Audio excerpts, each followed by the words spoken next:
Very good evening, ladies and gentlemen. Welcome to the B Rangasamy Memorial Lecture and release the book Flying High version 2.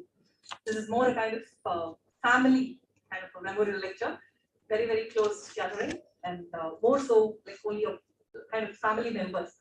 May we now request Icai Chalapati to propose the welcome address. Before that, we'll have the Icai motor song.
We now request Icai Chalapati, Chairman SIRC, to welcome the gathering on behalf of the Southern India Regional Council of SIRC of Icai, the B Rangasamy Academy for Fiscal Research, and the Society of Auditors.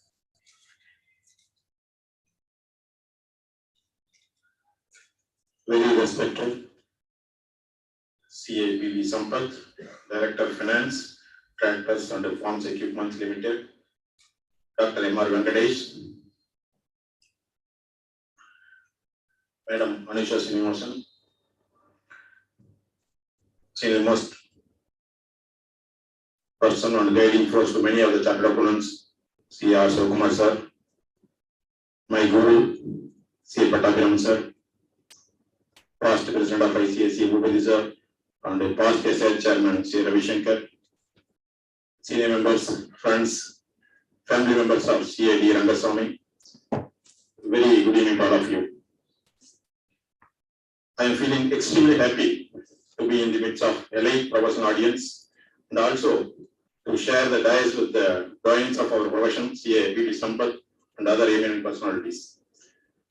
This occasion is very special for all of us as we are assembled this evening to remember one of the greatest personalities in our profession, CA D Rangasamy, former Central Council member and former Chairman of SIRC, who later took up the government service and rose to the highest level in the tax regime, the Income Tax Appellate Tribunal, ITAT is President.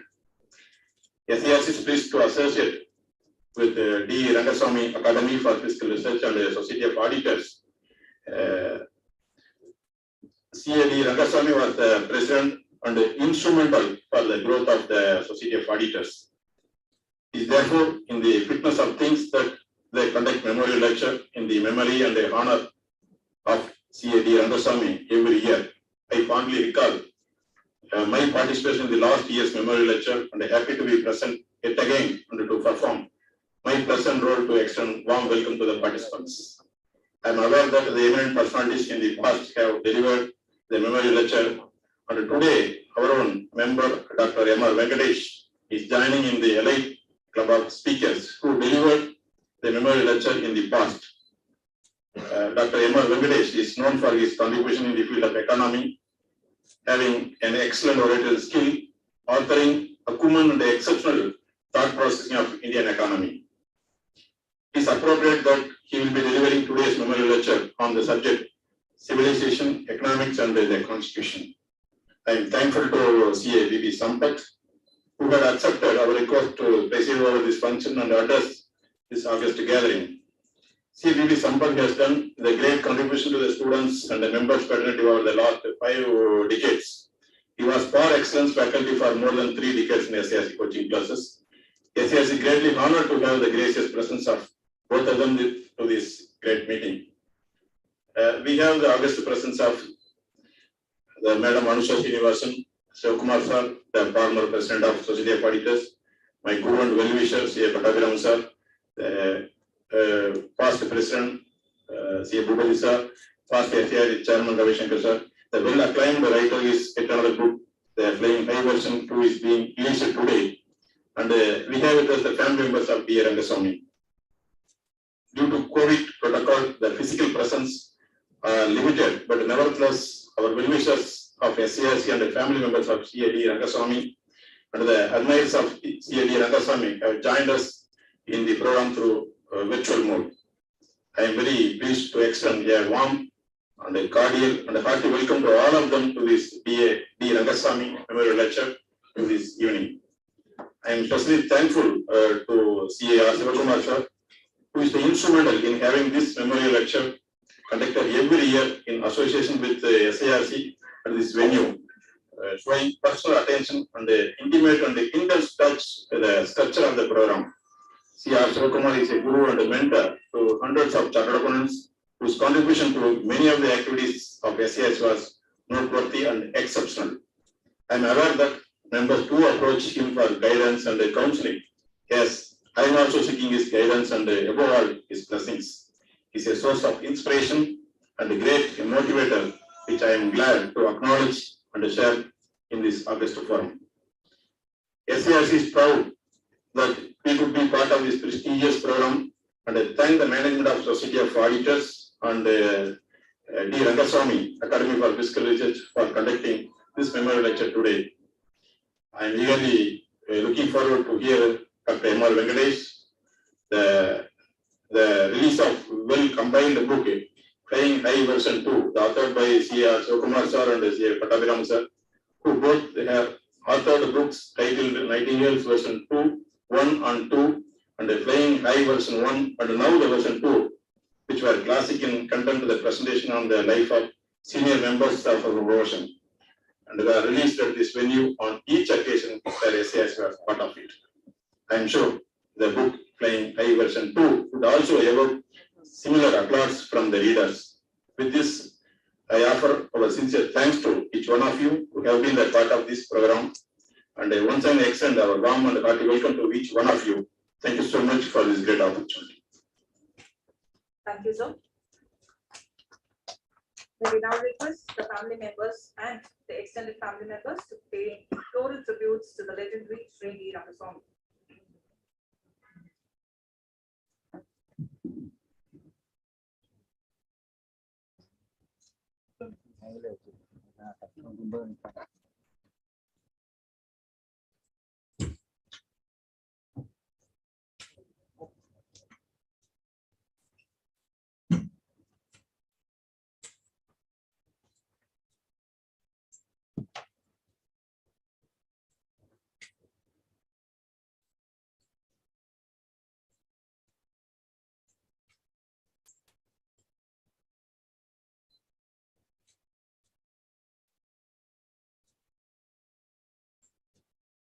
People may forget what you say, people may forget what you do, but people will never forget how you make them feel.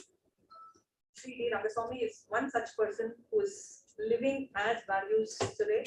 The footprints and the impact he has left behind his life, and he is still living in all his disciples by the values he has implanted.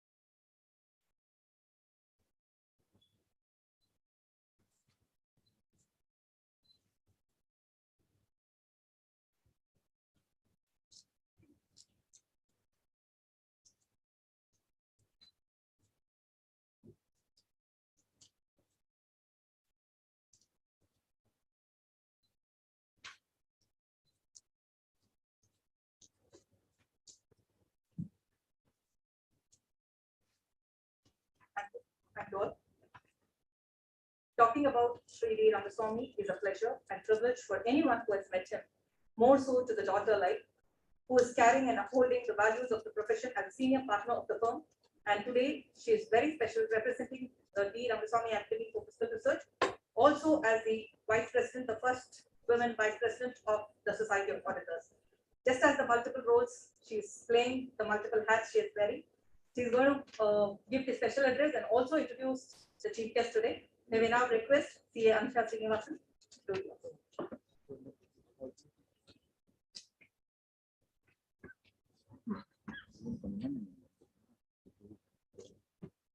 Distinguished dignitaries on and off the dais.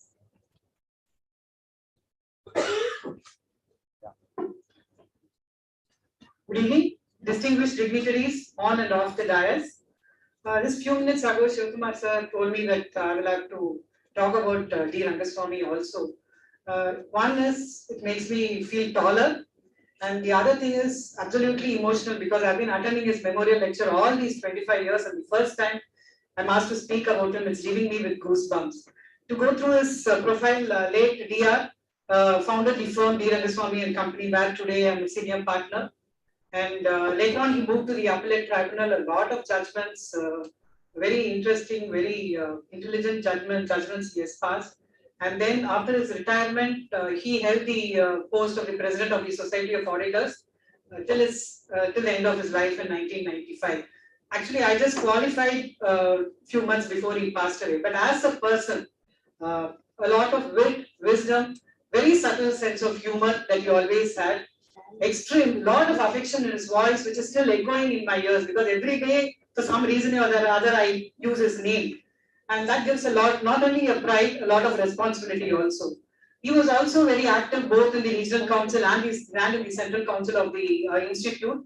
And he's been really a big strength, the pillar of the Society of Auditors. So having said that, he pursued his object of advancing the cause of education, laying emphasis on optimum blend of studying in depth of different aspects of accountancy and fiscal problems. In fact, there is a book that was released about him, which is called The Compassionate Accountant, as he was. It actually, D. Rangasamy as a person also was highly resilient. When he was sick, I just seen him as a person. There was no pain that was shown on his face. A lot of values that we had to learn from him. The ethics, the moral values. It is not just qualifying as a chartered accountant that makes one. It is about how we accomplish and achieve later on. And he had been truly a great leading example for most of us. And most of us who tried to emulate him, I think we are still trying. It's a long way to go. And in fact, when I became a partner in his firm, he's encouraged women into profession. One person who really encouraged women into profession. And when I joined the firm, everybody was saying it's already an established firm. It's already a founded firm and things like that. But having said that, it's been very difficult to uphold his values because the highest responsibilities is transferred to us. And that's how, I'm still trying and the firm is still trying. Today we have with us CA B Sampath.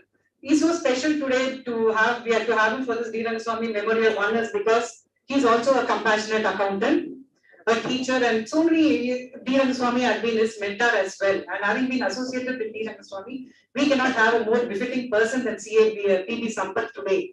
Mr. P. B. Sampath is a qualified chartered accountant, cost accountant, and company secretary, holding associate membership in 3 professional accounting bodies in India. Since obtaining his membership of ICAI in 1967, he has worked in industry in various capacities, in the main with the Amalgamations Group of Companies, Chennai. His work experience is rich, spanning more than 4 decades, comprising varied responsibilities in accounting, finance, and management.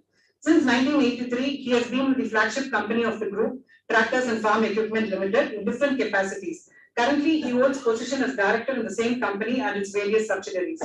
Mr. Sampath is keenly interested in education and has a record of teaching and executive training. He has been on the faculty of the Institute for Financial Management and Research, Chennai, and the Institute of Chartered Accountants of India.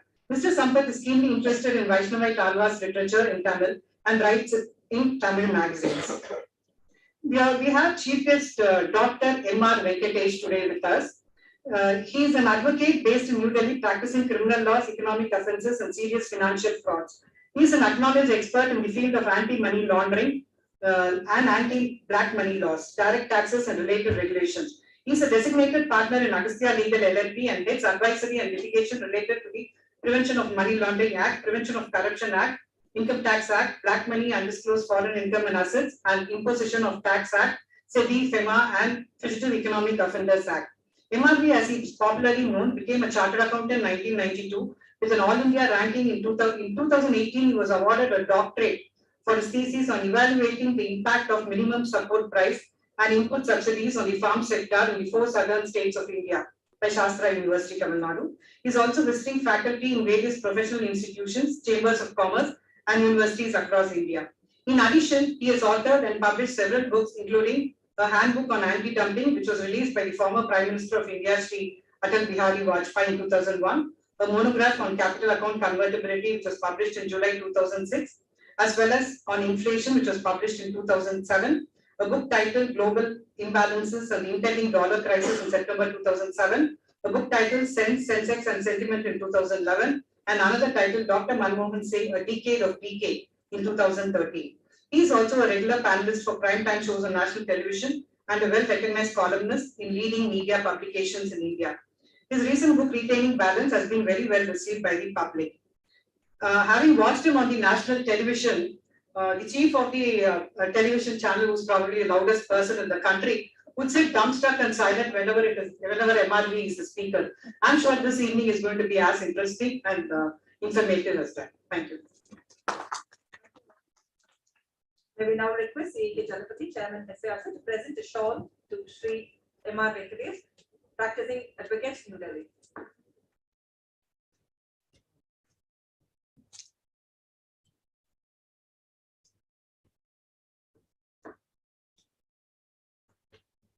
MRV sir is a well-known personality who brings in a different dimension to each and every aspect he deals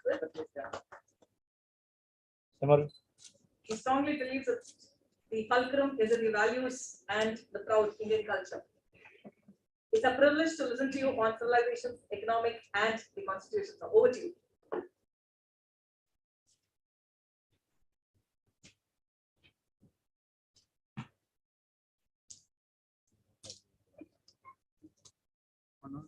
Madam Anusha Srinivas,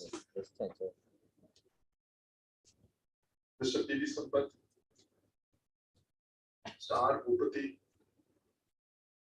Mr. Ravi Shankar, Mr. Shivkumar, Mr. Jalapati, my good friend Pataviram. Good evening to all of you. Humbled and privileged to be here in this great venue. It looks like it was just the other day when I was sitting there and listening to Mr. Bhupati, Mr. Sampath, Mr. Shivkumar teach us various subjects on the way to the finals. How time flies, that we don't realize we have become aged. And we are now invited to speak on the memorial lectures as a chief guest. So that is Shivkumar's way of telling me that you have gone beyond a particular point, no more your boyish tantrums, and you have to be more responsible. So thank you, Shivkumar sir, for reminding me. Now to the subject proper. I don't know why Shivkumar sir asked me to be here. I was a bit taken aback, but Shivkumar sir is one person whom we can never say no. So you are compelled to be here, more out of lack of choice rather than anything else. But when I suggested this topic to him, he was very much enthused, and he said, go ahead and we can have it. But he asked me one thing which I have never done. He asked me to prepare the speech in writing and give it to him well in advance. So that was a challenge that probably I was really finding it difficult to keep it up, but luckily I managed and sent it to him. I have that speech. Thank you.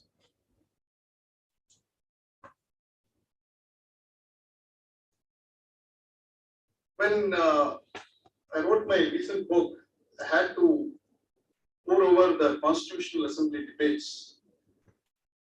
And when we look into the Constituent Assembly debates, stalwarts after stalwarts speaking their mind out on several issues of public importance.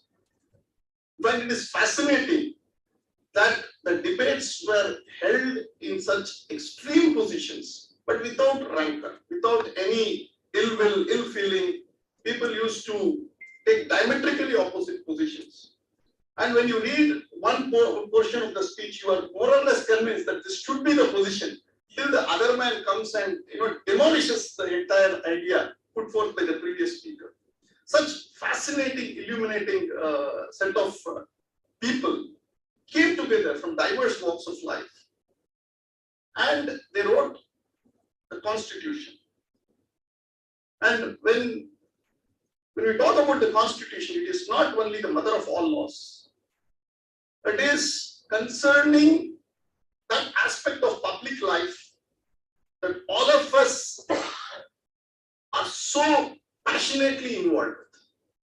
Because it is not merely a document that runs or lays down the processes on which the government should run, or the manner in which laws should be laid out for the general public, but it is something more deeper.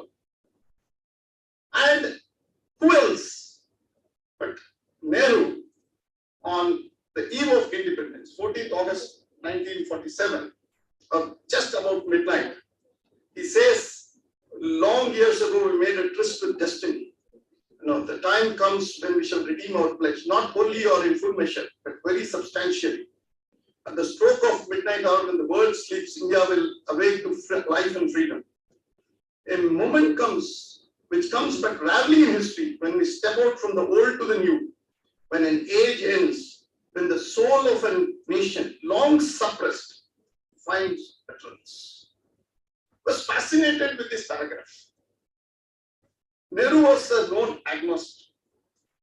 He would never believe that there is something called a soul of a person, much less of a nation. But probably the events overtook him. He got a bit emotional, perhaps. I don't know. It's only my guess. But the usage of the phrase soul of a nation fascinated me. And I always used to wonder what would be the soul of the nation, and when we will find its utterance.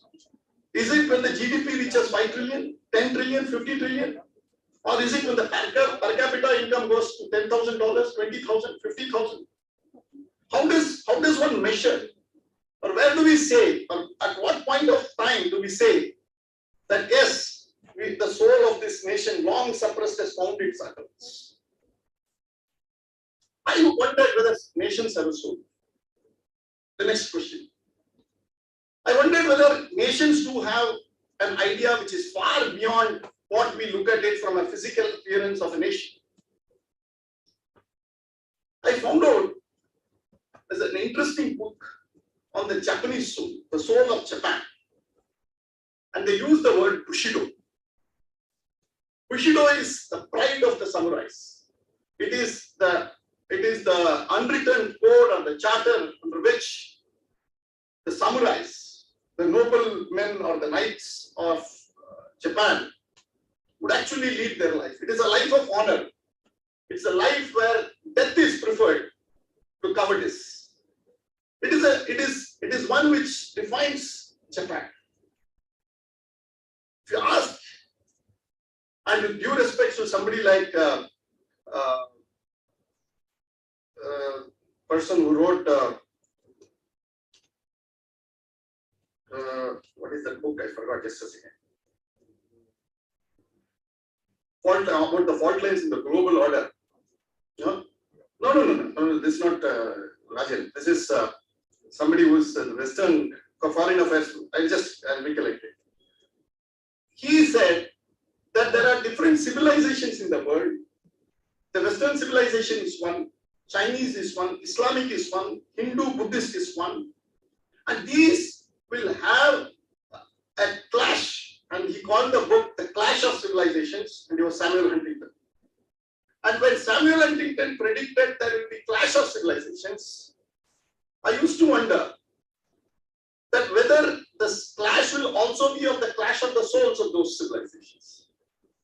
If the nations could clash, why should it be that the nation should clash only physically? Is it the civilizational clash? And the civilizational clash has a deeper meaning of whether it is something to do with its own soul. I was taken aback by the idea of Western civilization. We always use the word Western civilization as if it is a homogeneous block.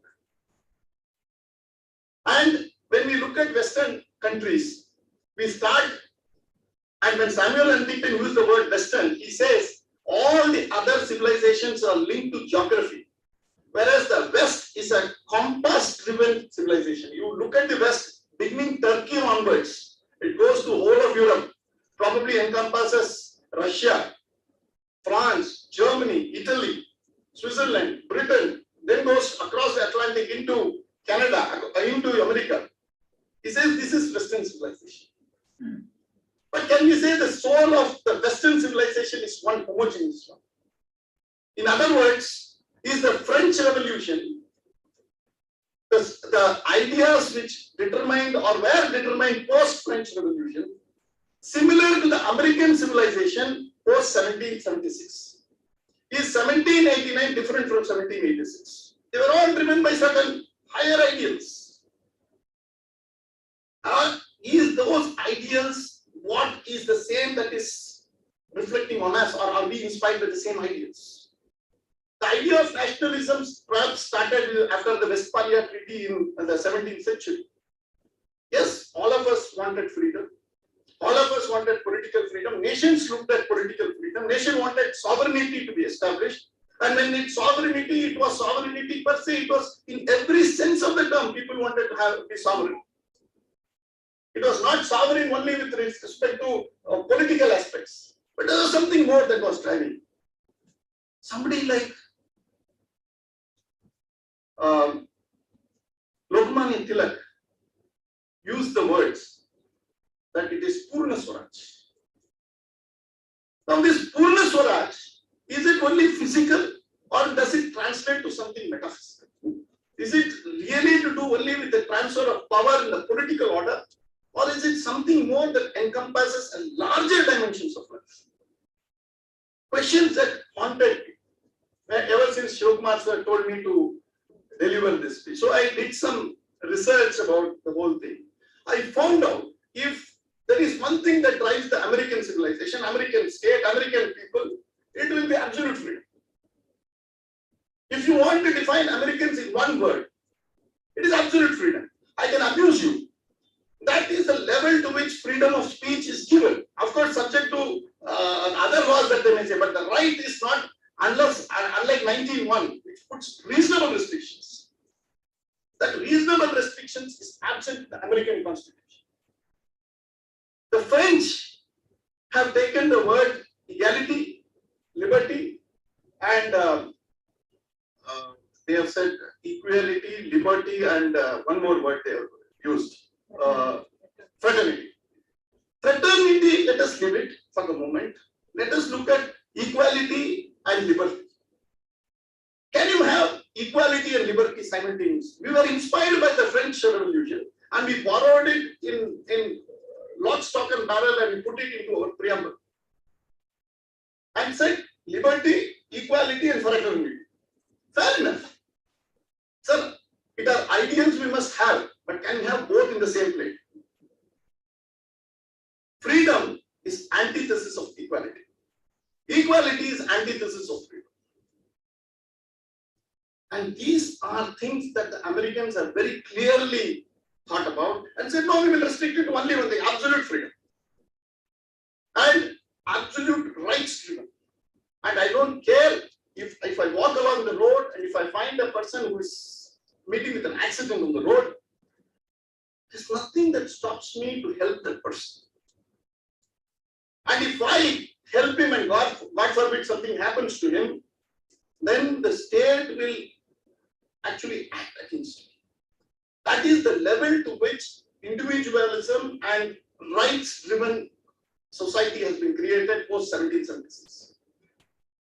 But today, the West itself is in a conundrum as to decide whether they are driven more by 1776 revolution or whether they are driven by the 1789 revolution of the French, whether they are driven by markets or whether by the state, whether the state is a dominant, omnipotent factor or an actor, or whether it will have to be individualistic or fraternity driven. So many conundrums, so many questions that are being posed in the Western societies for which the West is grappling with the question but doesn't have an answer.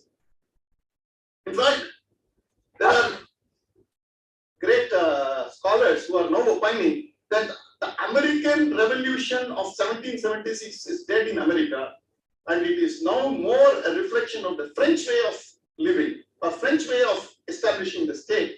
That is worrying the Americans. And America today, contrary to the popular belief that it is a capitalistic society, the tax to GDP ratio is now in excess of 40%. Ours is 17%, and they come and tell us that how much we have to privatize. And it's an irony that we also listen to them. Now, coming to the issue about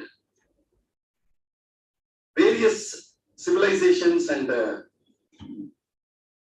various countries, Francis Fukuyama, one of the greatest thinkers of our time, has said that Americans have developed a culture of rights, and that is distinct among other modern liberal democracies.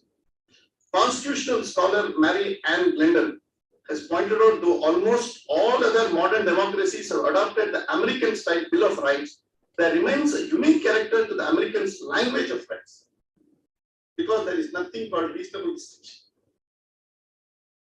Now this reflects, let me come to the core of the issue today, and how we deal with our macroeconomics. And when we created our macroeconomic charter, you will be surprised, sir, we have more debates on, say, 147, just one section in one act, and 148 with 148.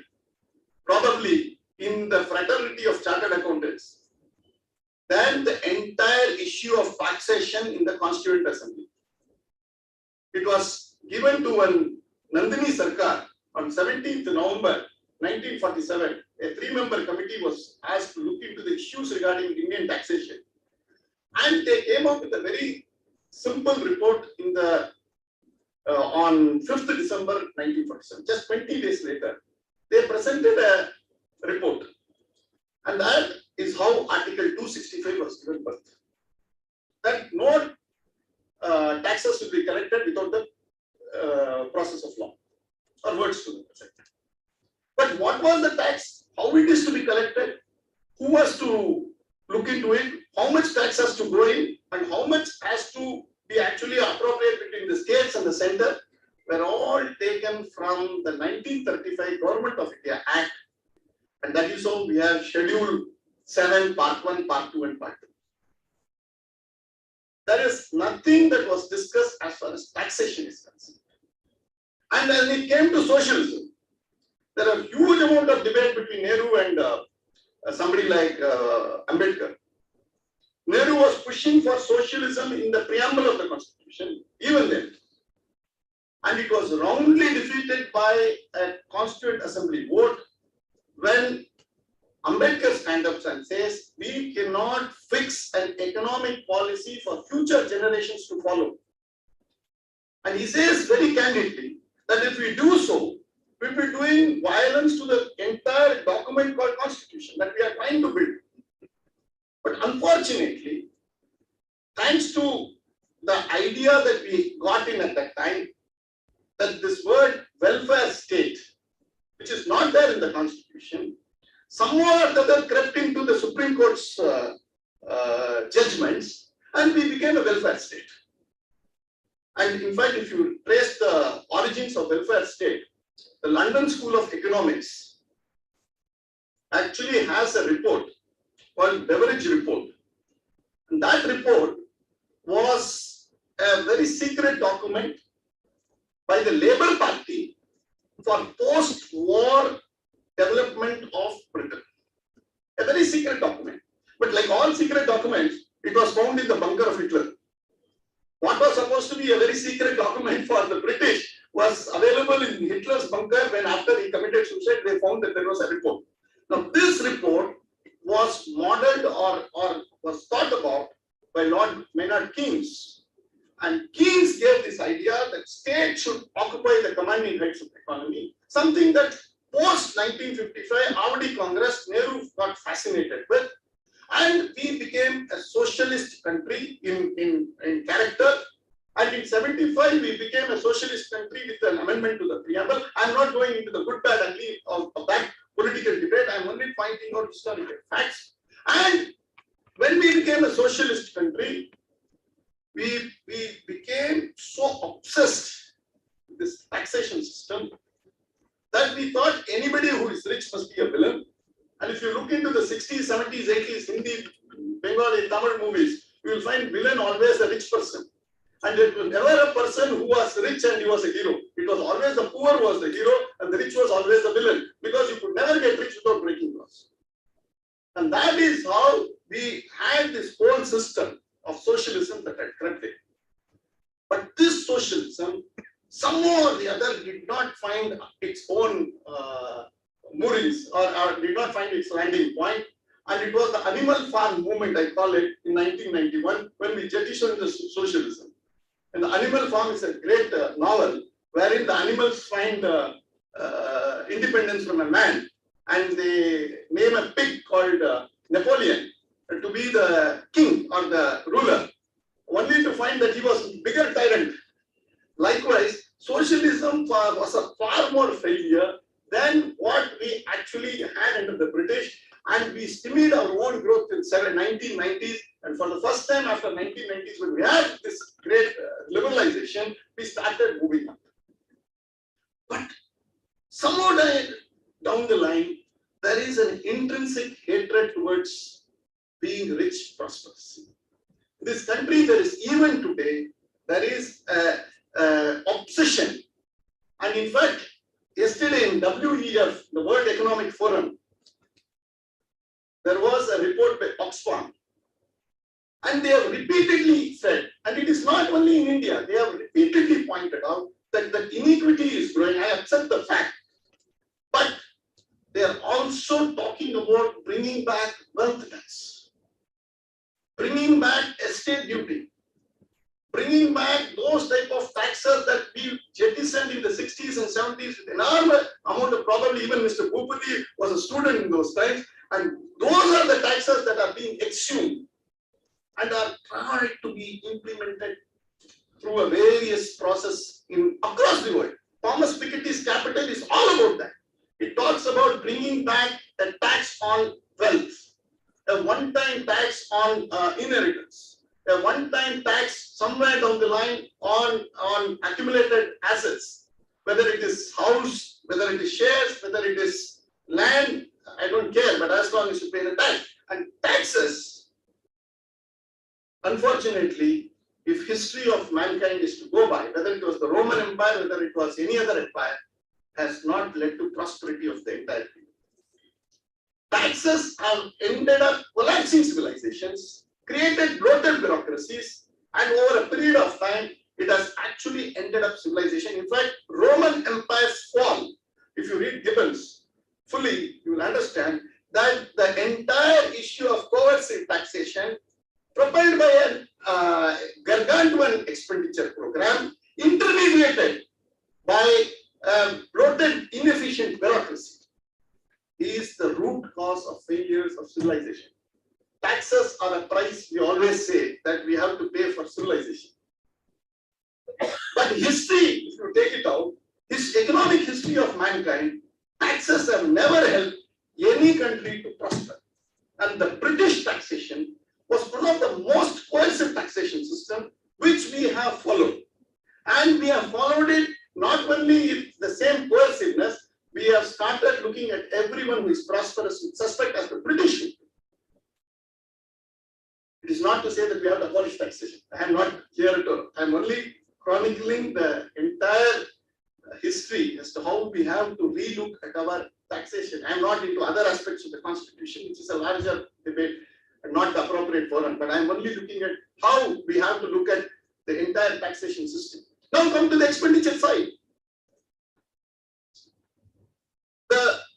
grand idea that the former economic advisor, chief economic advisor Arvind Subramanian has posited in one of the economic surveys in 2017 was that there must be a universal basic income scheme, UBIS.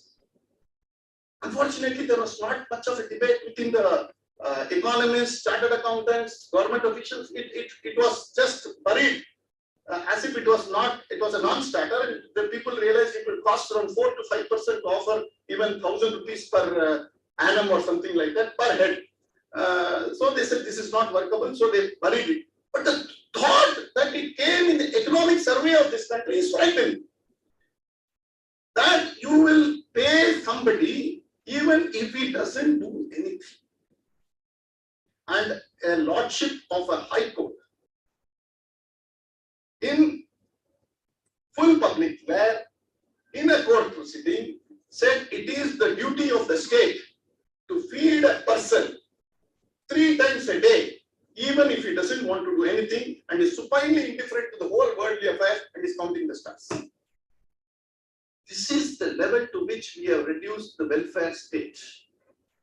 Welfare state has come to mean that the state will be responsible for everything that you do or you don't do, and you can happily blame the state and get away with it. Contrast with what is our civilization position. The civilization, the soul, as Nehru would say, or seek, is not one of rights. We have not built our constitution on rights, though fundamentally it is of rights. But during the entire independence movement, word rights never occurred in the lexicon of our freedom fighters. It was only duties. People who were 17, people who were 23 went to the gallows happily because they thought it was their sublime duty. Not that they cankered about they're enamored about some rights. No, they were performing their duties, and people like Bhagat Singh, people like Khudiram Bose, all of them in 20s happily went to the gallows. Because civilizationally, we are a civilization of duties. And we wrongly understood it and we imposed excise duty after it. We are a nation where the state had always been a residual one. It was not supposed to be an omnipotent, omnipresent one, where you require a full bench of Supreme Court or a 9-bench bench that has to go in and say privacy is a fundamental right. Now you don't, I can't fathom there can be 100 issues of debate within the Constitution and aspects of the Constitution.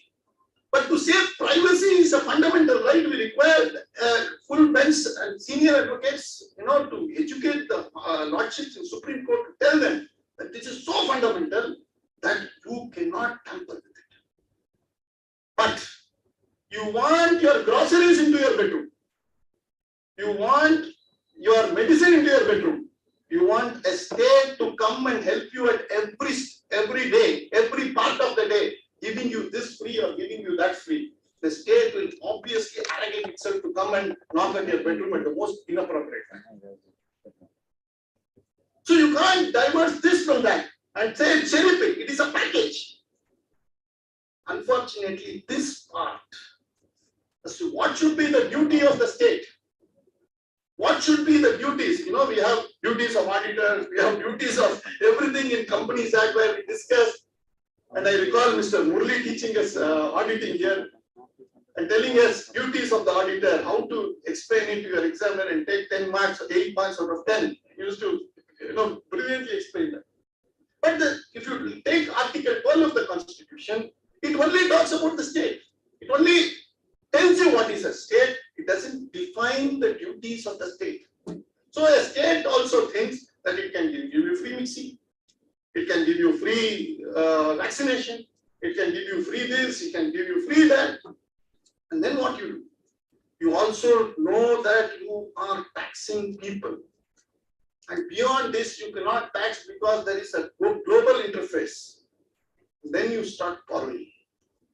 And you borrow so much that if you look into the budget papers, today we have the central government alone, leave alone the banks, leave alone the public sector undertakings, enterprises, leave all those, to have a total borrowing of 125 lakh crores in the books of the central government.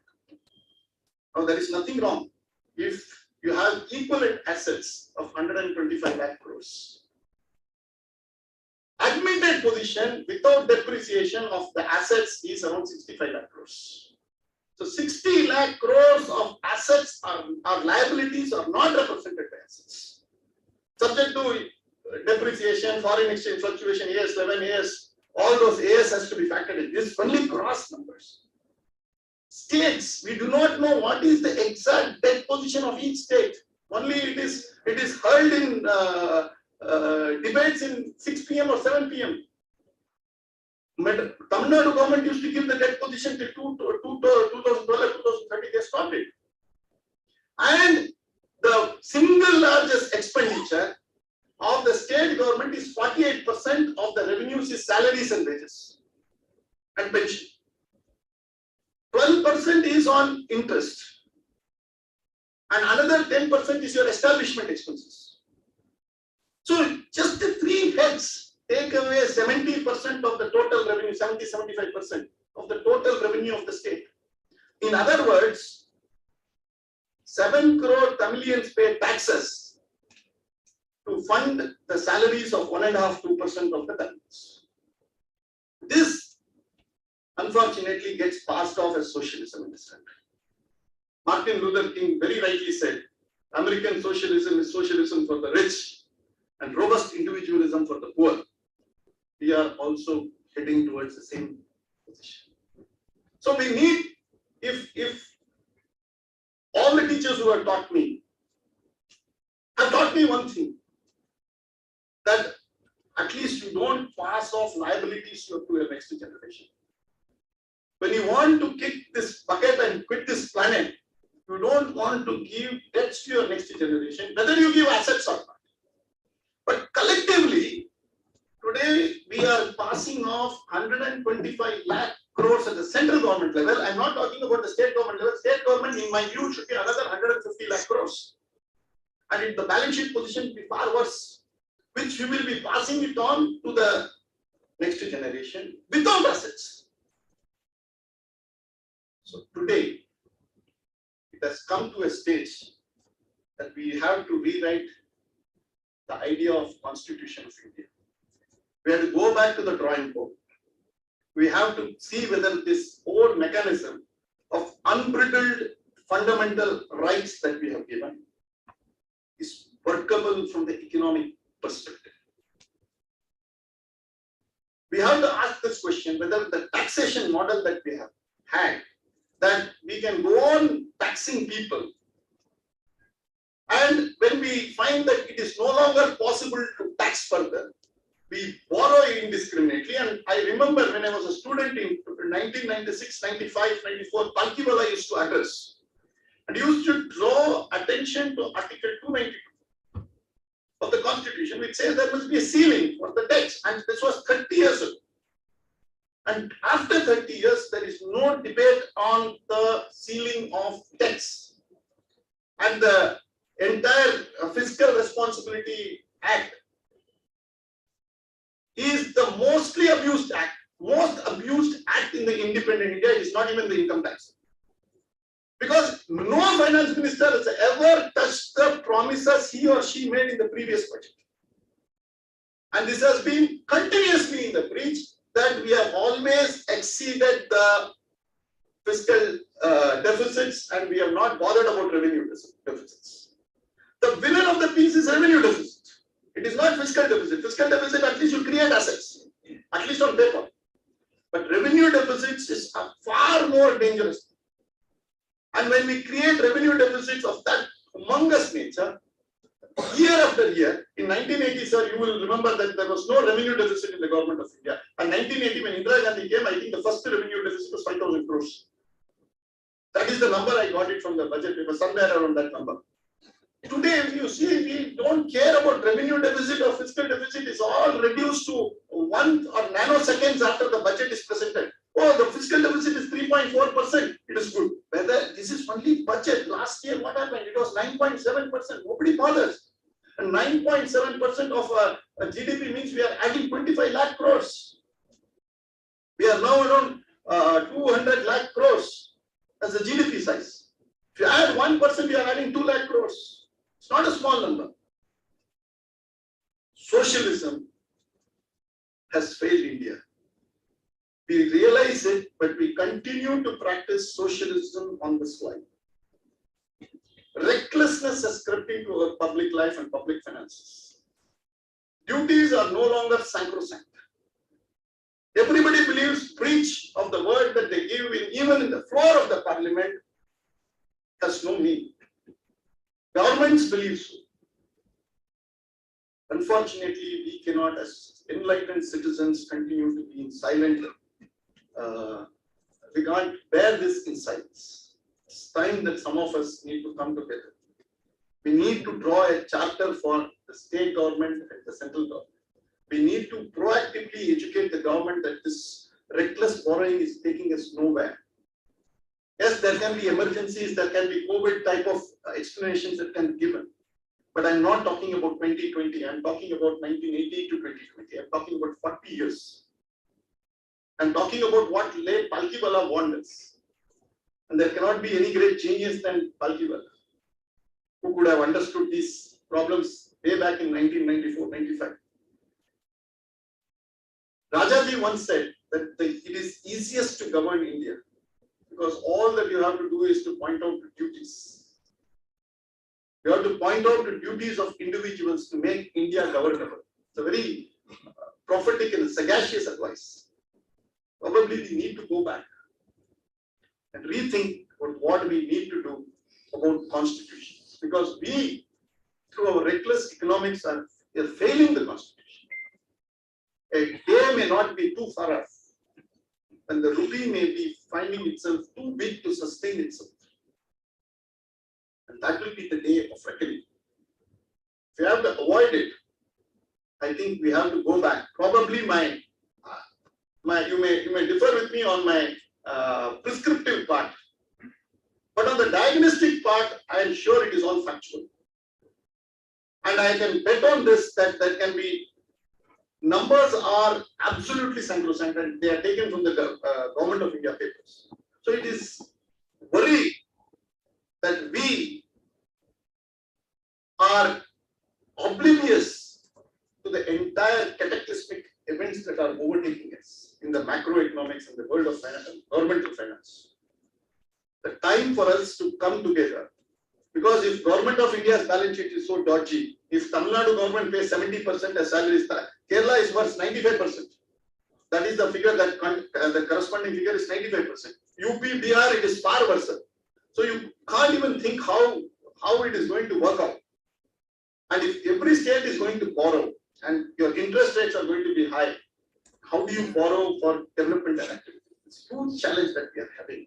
As all of us feel that we have to evolve, as all have to come. So probably we have to draw on our spirituality. Probably we have to take the soul of India has always been spiritual. It has always been to look inward rather than look outward. And when we look inward, we will get the strength. We will derive the strength. Probably we have for too long we have been looking at the entire models which are available to us outside of India.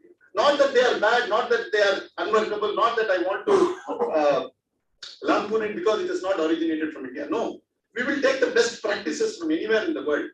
But it doesn't mean that we have to ignore our own best practices, that we sustained ourselves as a civilization and a prosperous civilization till, say, the middle of 18th century. We were somewhere around 25% of the world GDP till the 18th century, and 1770, Yale University and then Paul Byron, then Madison, all come out with figures that we were somewhere around 16, 17%, even as late as 1770. That we dropped to 1% is only because of certain external factors rather than internal. So if you have to find out why India was a sustainable, prosperous civilization for generations, for still hundreds and thousands of years. And that was because India was basically a spiritual nation. The spirituality is the soul of this country. And when I say spirituality, it is not It is probably religious agnostic. It is probably the Westerners call it the rule of law. We call it the rule of dharma. And unless we go back and declare ourselves to be a civilizational state rooted to dharmic values, where certain things is what the kings have to do, the ruler has to do, the prime minister has to do, the president has to do, the state has to do. Certain things they should not. There must be a positive list and a negative list. What the state should not do. You cannot be doing every damn thing that comes to your mind. And now it's an election season in the next 5 states. You will find the manifestos obnoxiously imaginative. And each one on his own imagination says it promises something. And 1,000 rupees to a housewife and 2,000 rupees. Somebody says 5,000 rupees. You know, it is all our money. And the responsible citizens, we have to wake up. And I would only say that this particular subject, unless it is debated far more, now there is an election season coming in also, that everybody, 1.4 billion economists will turn up for the first week of February. Everybody is an economist in the first week of February. So everybody has to pitch in. It is not the government's job alone. It is all of us who need to do it. I think that would be the great tribute to all of us who have taught me, who have inspired me. I would especially thank Mr. Shivakumar for inviting me and giving this opportunity. I hope I have only given you some thoughts. I have not shared with you certain solutions, but solution has to come from all of us. I cannot arrogate myself to bringing out a solution all by myself. But going back to spirituality is what I would feel. And finding out our roots, finding out as to how we were prosperous is far more important for us to sustain ourselves rather than looking at outside world and becoming a pale carbon copy of the West. Thank you very much. Demonstrated so well. Yes, I'm using the word demonstrated because your words are so powerful that we were able to visualize the civilization, the discussions and the evolution of the constitution and the feel of the soul of the civilizations, starting from Bushido to Sampurna, freedom with insights on the importance of reasonable restrictions, traveling seamlessly to the economy, the base, the tax sharing and welfare, evolution of socialism, its impact, the rich and the special taxes on our way, taxes, its impact on the civilization, the welfare, its implementation to take care of all the subjects, irrespective of the contribution, bringing in the importance of duty, following it in spirit, explaining the imbalance in our balance sheet, socialism, individualism, its impact on future, solution, suggestion being rising up to the occasion, rewriting the constitution to suit and enrich the soul of our Bharatiya of civilization, to set right the economy and the civilization, make it in India with dharmic values, make it the best to suit the soul of India. It was a very, very memorable memorial lecture. It couldn't have been better. Thank you so very much, sir. Can we have the AV of the colorful flying kite version 2? Flying High 2 comes with a pack of 12 bio sketches on 12 chartered accountants. Interviewed and first drafted by an experienced writing desk. 7 out of 12 men have gone on to become the president of the ICAI. One of them will be best remembered as a cricket aficionado, while another became the first practicing CA to be awarded the Padma Shri. Let's walk the list. P. Brahmaiah, a former president of the ICAI, stands head and shoulders above the rest. The only one in the formidable dozen to have done his CA abroad. He founded a firm that has lived a full 4 decades after he has gone. A gentleman is what his admirers call him. A doyen of the accounting profession is what his fellow professionals regard him. More than a century after he was born, the moral man still stands as an embodiment of humility and integrity in the accounting world. P. B. Vijayaraghavan, a teacher and an institution builder. More importantly, a learner for life. PBV, as he was popularly known, was a CCM. At 91, he was still attending office, reading up and advising. Not given to ostentatious spending, he preferred the train to the airplane. He carried his pride and his integrity on his sleeve. M.R. Narayanan, the well-respected and immensely revered founder-partner of M.R. Narain & Co., leaves behind a firm that is said to stay there for the long haul. While he advised the rich and the famous, he ensured that his professional life had a clear line drawn from his personal life. When the profession picked anyone who came by its way, he was careful about client acquisition.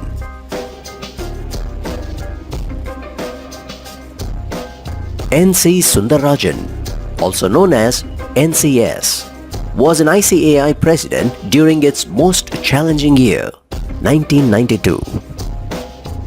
The architect of the foundation stream, he was pushed to handle the fallout on the accounting profession of Scam 1992. A doyen in taxation and corporate laws, he counted two chief ministers as his client, M.G. Ramachandran and J. Jayalalitha. He treated his friends with great respect, so much so that he did not contest the council elections as long as they were competing. N. Srinivasan, he was instrumental in stitching the Deloitte alliance in India. Into that umbrella firm, several other firms joined. N. Srinivasan brought to the table his defining knowledge of accounting, audit and tax, and his courage and self-determination to not be cowed by any situation. This would be his single most significant contribution to the history of the audit profession. He sits on the board of several companies even as he turns 90.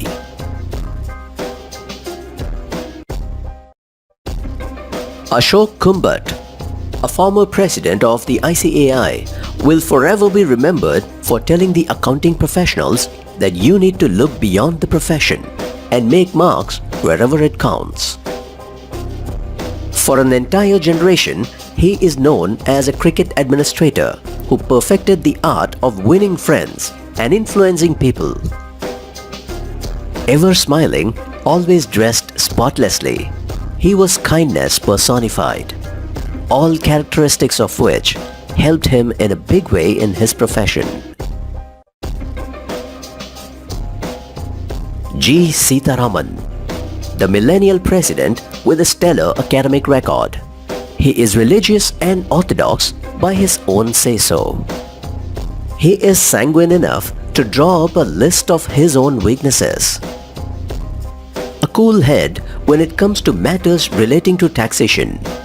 He can set for himself and achieve a punishing agenda. Partner S. Venkatraman LLP. M. Balasubramaniam, an illustrious son of an illustrious father. He is the second generation partner in the top accounting firm, Sundaram and Srinivasan. Ever since he has overseen the firm, and with the stepping in of his grandson into CA, the firm is into the 4th gen. At 80, he still works 6.5 days a week, proving that age is only a number.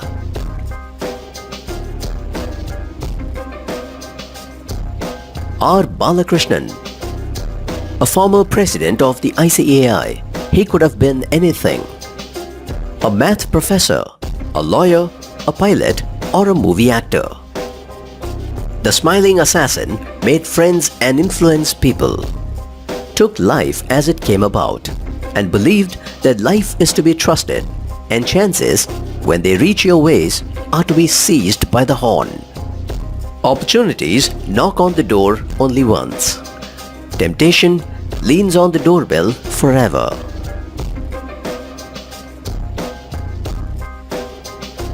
T. Anantanarayanan, a former banker and a later day participant of the Ashok Leyland leadership team. He is proof that you can be the best in whatever you do with innovative thinking and positive approach. He straddled corporate India as a chartered accountant, a karma yogi by practice, and an organic farmer by passion.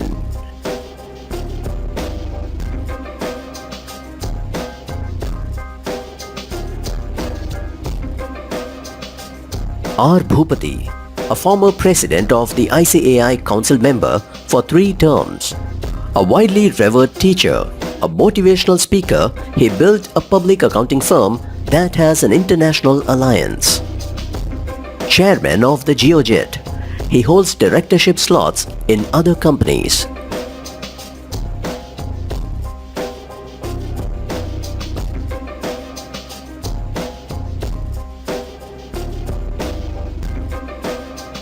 T.N. Manoharan, a former president of the ICAI and a 2-term council member.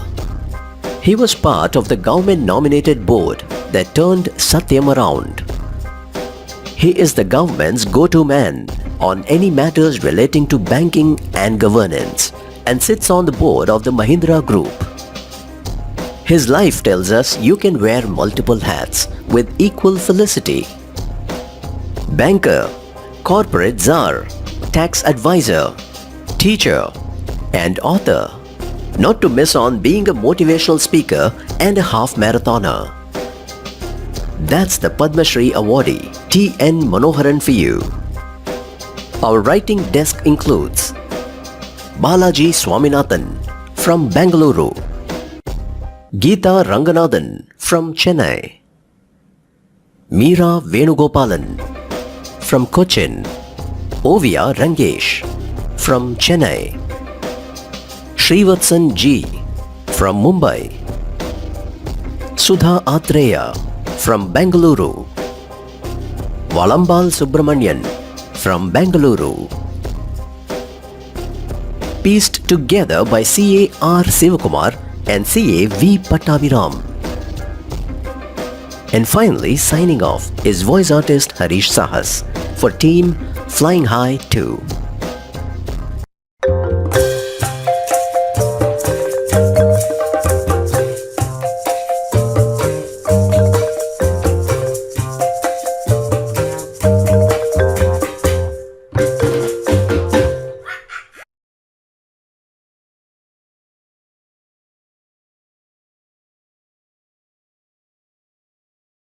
Of the book Flying High, version 2.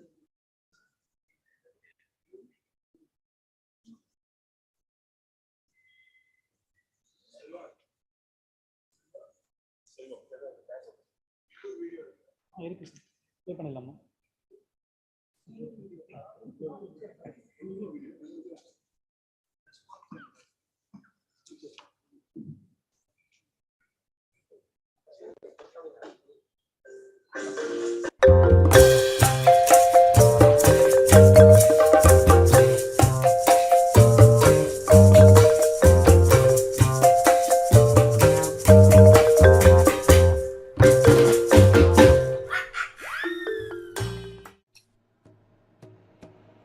Good evening.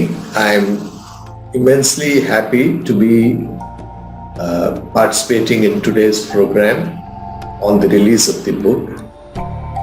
When Mr. Shivkumar and Mr. Pattabiram spoke to me about the article on my grandfather, late Mr. P. Brahmaya, and the need to chronicle his life and the strong value systems that he followed for the benefit of future generations, I was very happy. The article starts off with a lovely quote which encapsulates the life of Mr. Brahmaya. He was a very warm human being who very significantly touched the lives of all those who came in contact with him. One could learn a lot by just being in his presence, the respect he had for others, his humility, and the way he would approach any matter. Ms. Brahmaya had a very strong value system comprising of ethics, a deep knowledge of the subject, meticulousness in whatever he did, service, and above all compassion. which is the bedrock of Brahma & Company, and which we continue to follow and we will follow in the future.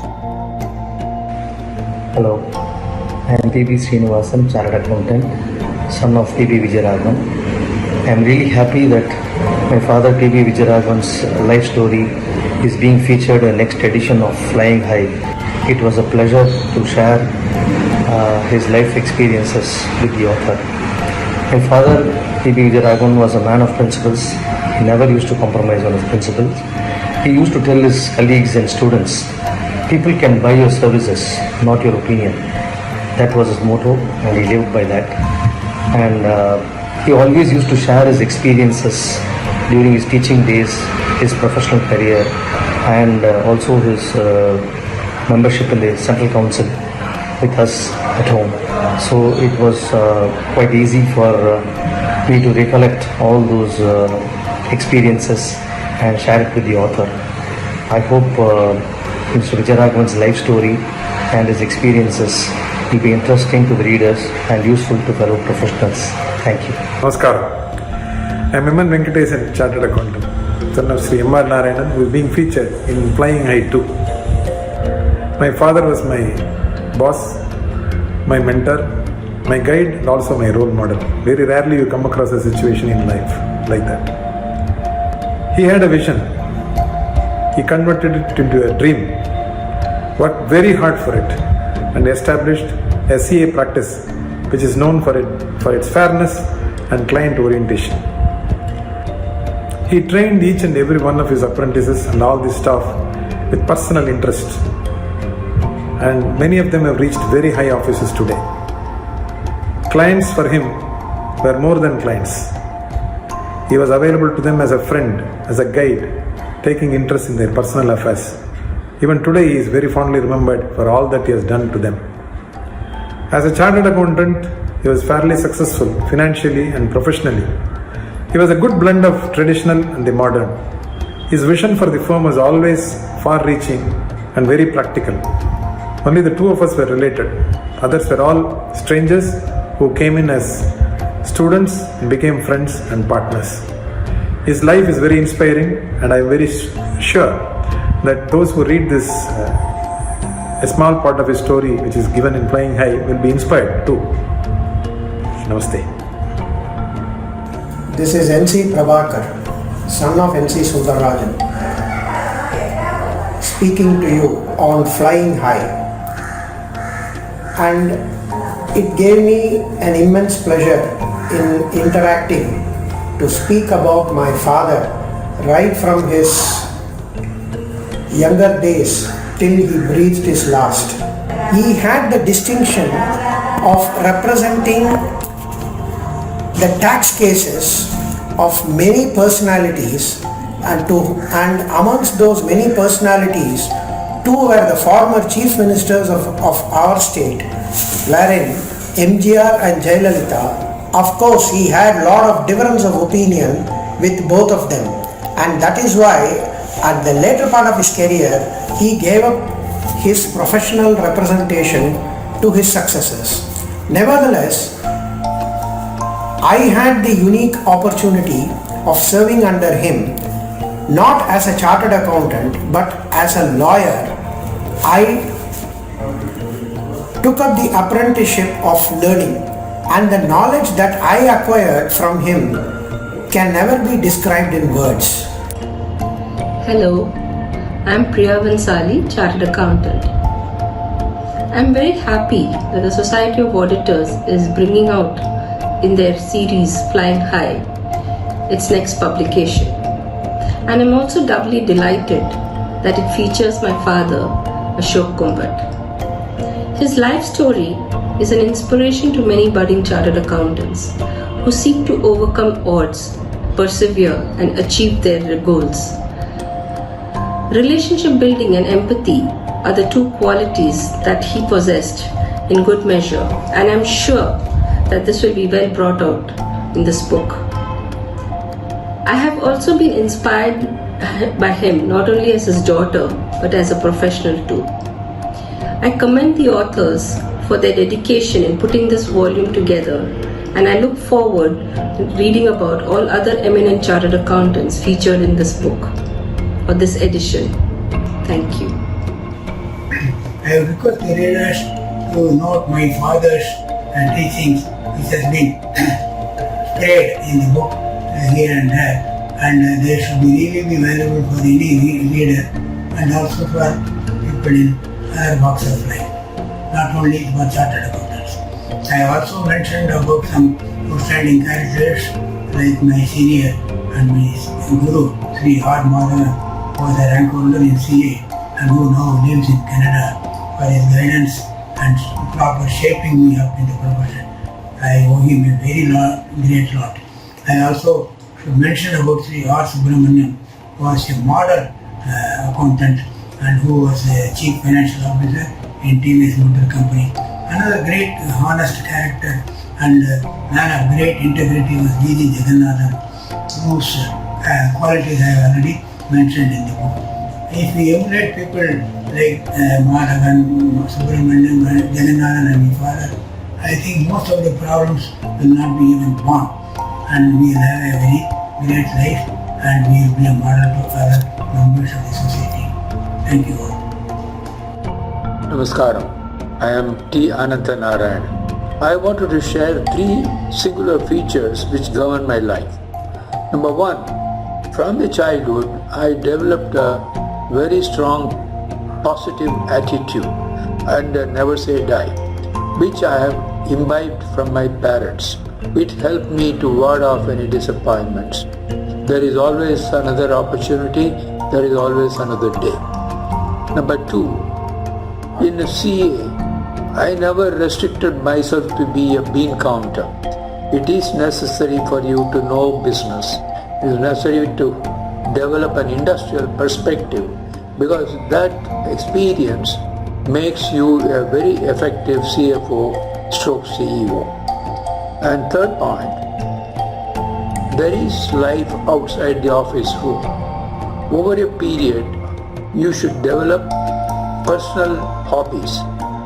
It could be a socially relevant project, or it could be personally enriching hobbies like the religious tourism which I adopted. Religious tourism has got 3 treasures in it: history, literature and architecture. So these things make one's life very interesting and there is never a dull moment. Thank you and God bless you. Vanakkam. I'm very happy to be featured in this book, Flying High version 2. I'm thankful to God, my gurus, seniors, partners and well-wishers. It gave me an opportunity to rewind and recollect some of the pleasant and challenging moments in my life. I consider 2 aspects very significant in my life. The first one is my passion to teaching. When our students recollect their success story in the examinations, listening to them is a most rewarding experience which cannot be described in words. The second significant aspect in my life was my decision to contest for the Central Council elections of ICAI. With the help of students turned members fraternity, I got elected to the Central Council with a clear mandate. At that moment, I did not realize that I will be one among the few first generation practitioners and not forming part of any big firm. To adjust to that environment and to cater to the requirement of small, medium and large firms was a challenging and difficult exercise. My special thanks to my wife and family members for supporting and encouraging me throughout my career. Vanakkam. It's with all humility I share the few facets of the journey of my life with the fond hope that youth who hail from small villages like me will get inspired and build confidence. At the age of 44, I wanted to give back to the profession therefore joined the council of ICI and served for 6 years. At the age of 50, I wanted to serve the nation and therefore became mentor to the firm by quitting active practice.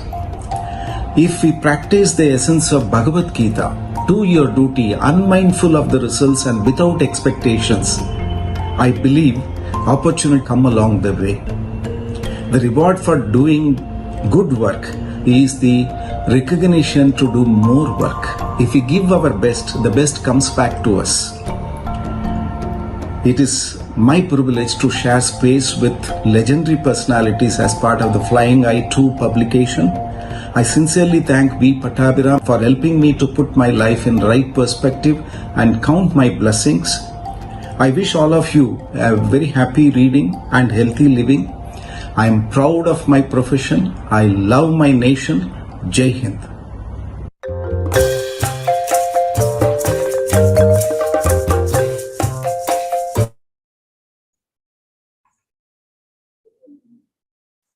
The second prime event of the day, released the book Flying High, version 2. Where we now request CA B Sampath, Director of Finance, Tractors and Farm Equipment Limited, Chennai, to release the book Flying High, version 2. Can we give a big round of applause?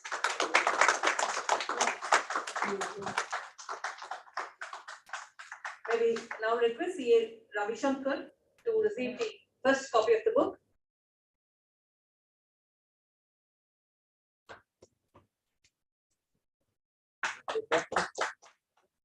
Request CA R. Venkatesh, past President ICI, to receive a copy of the book.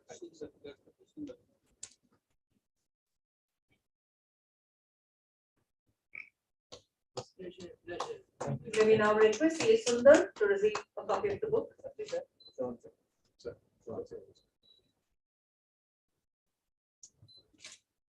May we also request CA Anusha Srinivasan to receive a copy of the book.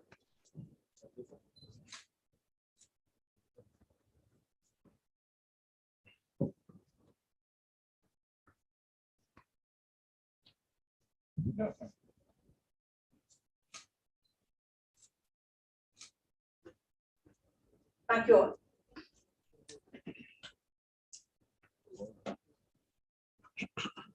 May we now request CA Jalapati, Chairman SIRC, to present the shawl to CA B Sampath. A big round of applause, please.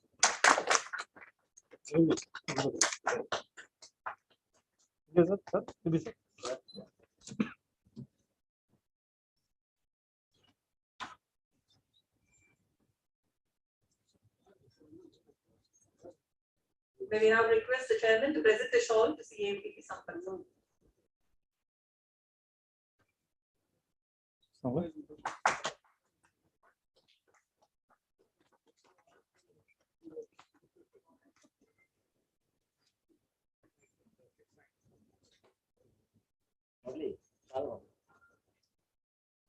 May we request CA B Sampath sir to deliver the special address.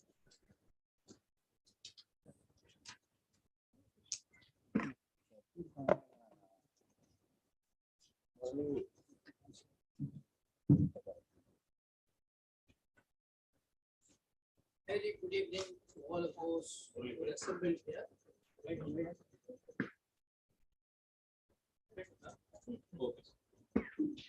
Very good evening to all those few assembled here. I am not wearing the mask because I am in a separate compartment at the days. It's a pity that more people could not be present today is my topmost opinion at this moment. Because it has been a very excellent speech on a plane which really shook me a little bit, I must admit it. First thing first, we should appreciate the work that the D. Rangasamy Academy for Fiscal Research Mr. Shivkumar, who have been working very hard in terms of keeping the memory of D. Rangasamy alive. He's an excellent person and a person who had all the values of life which a professional like a chartered accountant can ever have. Money was not his driving force.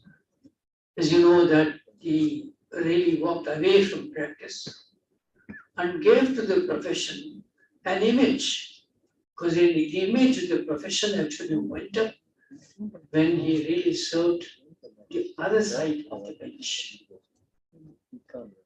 So first thing is my salutations to his memory and best wishes to his family. Second, of course, I should talk about the speech today by M.R. Venkatesh. I must confess at the start by telling him about all the things that you have doing, that you have done, and the thoughts you expressed today were not learned in the classroom that you were referring to. He is so humble, he began by saying, I sat here as a student, I have listened to Sampath, I have listened to Bhupaji, I have listened to Shivkumar, etc. But what he talked today is really way above. He's talking about, when I read this title of the speech, and Shivkumar chose it, Civilizations, Economics, and the Constitution, I was a little shaken. So these are very big things. But what are we really going to talk about? These three disconnected subjects. I learned today that the fundamental thing that connects all the three, which is what the speaker, Venkatesh, brilliantly brought out. He said, it's an inspiring lecture.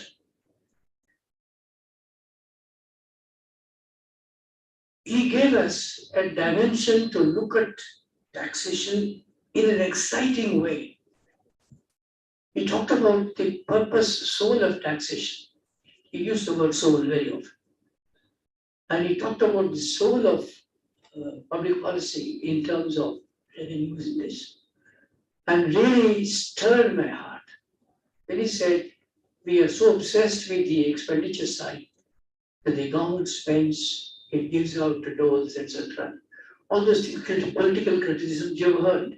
But there was a very meaningful discussion on that today when he talked about the soul of taxation, soul of a nation. And then he said,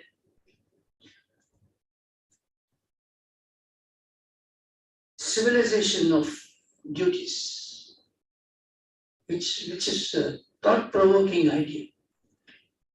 It's I think a very timely call to the profession to participate in the nation's growth in terms of looking at taxation, not merely from the point of view of their clients and their other routine budgets, annual budgets, etc., but to raise the profession's research capabilities to a level that it touches the soul of the nation.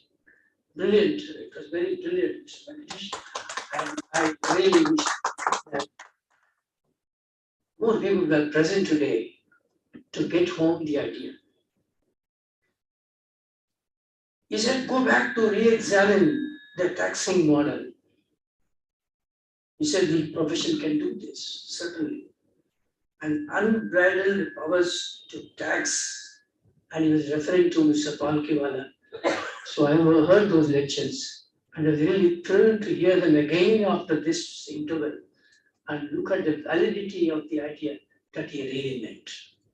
Wonderful ideas which stay, but unfortunately, which we have not given due attention to all these 30 years. Anyway, I think the purpose has been very well served. It has been a wonderful time spent and a great effort on behalf of the Fiscal Research Institute, memorizing the name of a very brilliant individual person that we ever had, Mr. D. Rangasamy. I should also praise the attempt at the release of the second volume of Flying High version, which is very timely, and the names chosen, the personalities chosen are really extremely praiseworthy. The people whom I have worshipped are today in the second volume. People like Mr. Brahmaya. Mr. Brahmaya was the president of the institute when I was a student. And I recall the speech that he made in Chennai, one particular conference. And I wished, as a very young boy then actually, literally. And when I heard him, I said, one day I will be like him. That's the kind of person that he was. And equally challenging individuals were in that list.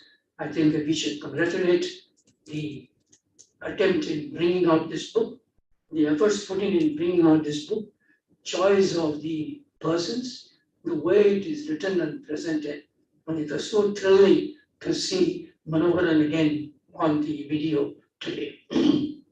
So it's also a job very well done. And as I was saying, the profession should really raise its bar and try to play a more constructive role in terms of fiscal research, looking at the civilizations, economics, and the constitution.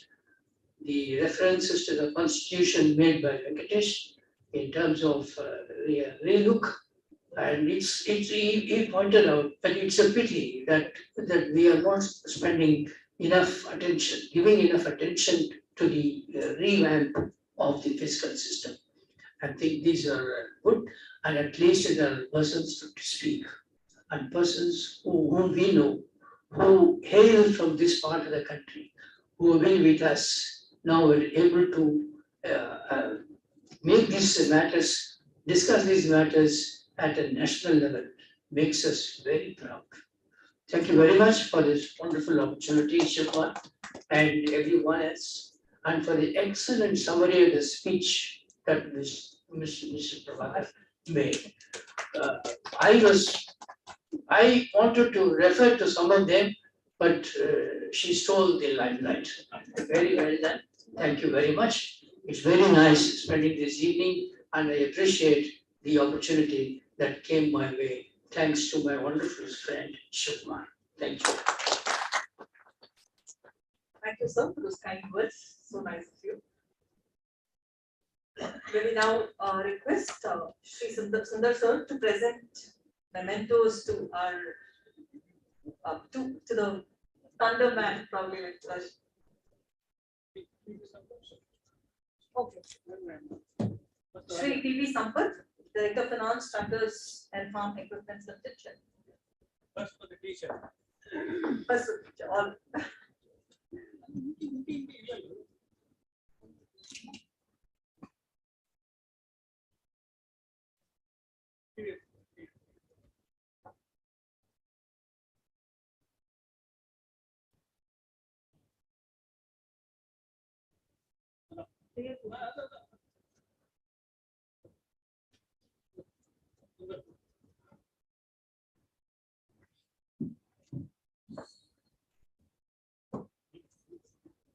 A big round of applause, please.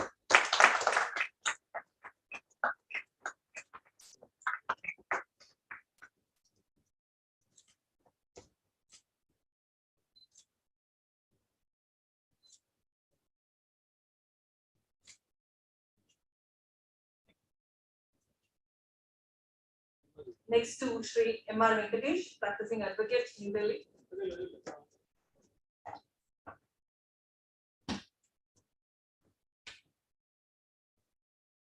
He's called a student, I think he's made all his teachers proud.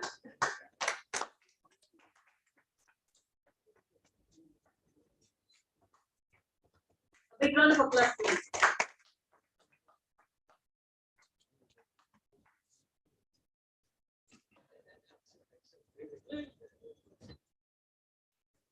Thank you, sir. May I now request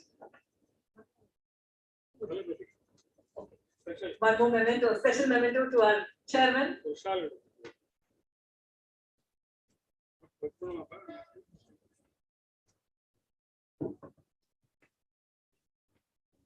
See, I should be very happy to tell you that we did some activity for fiscal research for the last 3-4 years, specifically on seeing the enormous amount of work by the chairman of the regional councils. In fact, that forces me to give them and recognize them just a small memento, nothing else. I would like to be very open today. I saw the record of the Venkatesh conference, I suppose. 6,000 and odd it was told. And for the previous period, one person was Kotas was making some crore of rupees for the benefit fund, and this is what is happening. Well, it has been a wonderful effort by this chairman. I thought it's a small recognition. So I asked him, do we have the works of Swami Vivekananda? Sir, கொடுங்க sir நான் படிக்கிறேன். CA படிச்சதெல்லாம் போதும். இந்த book படிக்க ஆரம்பிக்கலாம். That is what we call the soul of the nation. You'll find out. Okay, so I have pleasure in asking Patai Raman to give the memento to because நான் நிக்க கொஞ்சம் கஷ்டப்படுறேன் sir.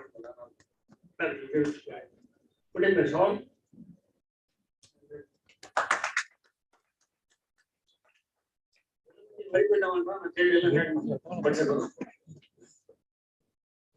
And the conference record was first ever in the history of SIRC of ICR. And after M.R. Venkatesh gave me the speech, I literally went through it because typically my way of doing it is that study every line, underline, and that's what was taught to me from the university days by my English professor. So he said every paragraph you must be able to centralize the idea. So I was going through and then went back and forth again and again and then found out a lot of historical facts. All that he talked about civilization, history, economics, and so somewhere down the line, I could place that word Keynes theory. For the benefit of people here, I would like to tell, Keynes in 1930 wrote a wonderful article, Economics for Our Grandchildren. It's one of the phenomenal articles, and that which gives you the background of how it will be like inflation, many things, and also the greed of the people. A very simple anecdote, it will say a tailor is being asked to stitch a shirt by a professor of economics. So the tailor charges $1. The professor says, come tomorrow, I will give you $2. And again, when he comes the next day, he says, come next day, I will give you $4. So it goes on like this. So the daughter of the professor asks, Daddy, do you have so much of money to pay? He said, no. But don't worry, he will keep on doubling until he dies. That is the kind of thing that happens in the economic scale. And I thought, ultimately, when we talked about the soul of the nation, or whatever it is, I told M.R. Venkatesh way back in 1897, from a place and spoke everything about what a part of what we talk today, the future of India. So I went to the Sampath yesterday, collected some books for him to read, so that we will be preparing for the next lecture somewhere down the line, after some point of time, to give what is known as the soul of India. That's the topic I am going to give you today. And of course, you should not confuse us by talking so many things. Read these books for your information. I think you are the voracious reader and a wonderful reader. I would like especially being my extraordinary student. Please give him a very big hand. And then ask this is compulsory giving a special memento on my behalf. So, more than things, many books. Wonderful books, I should say.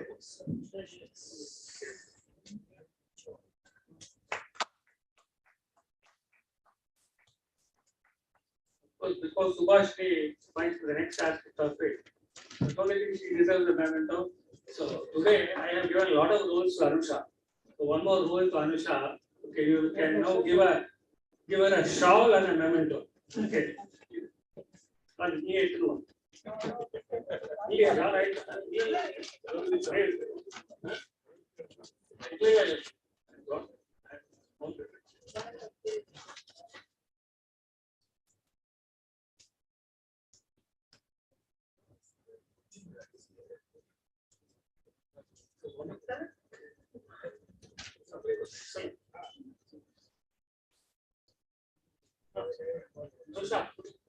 Okay. That கொஞ்சம்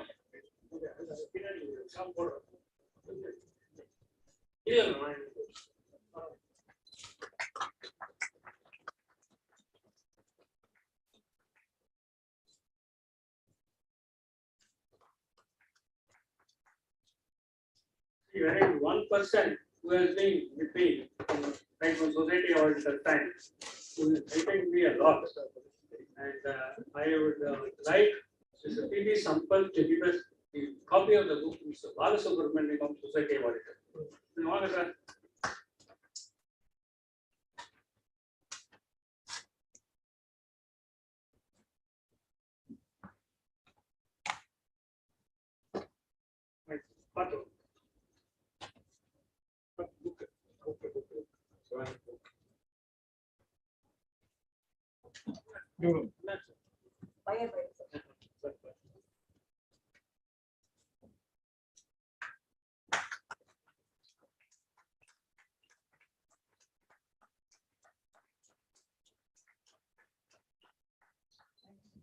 Now we will be presenting the mementos to the clients. Okay, of my list, watch me will read out completely. Okay, right. Trying to honor the ordinary men whose extraordinary tales are an inspiration. First, CA Ravi Shankar sir for P. Brahmaya.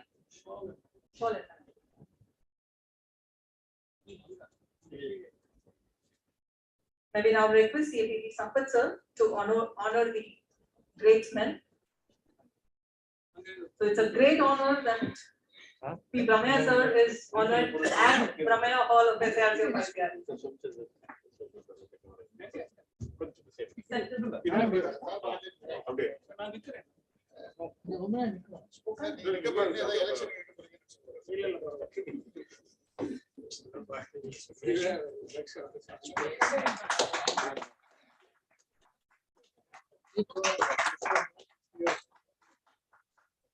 Next we have C.A. Srinivasan, the proud son of E.D. Vijayaraghavan.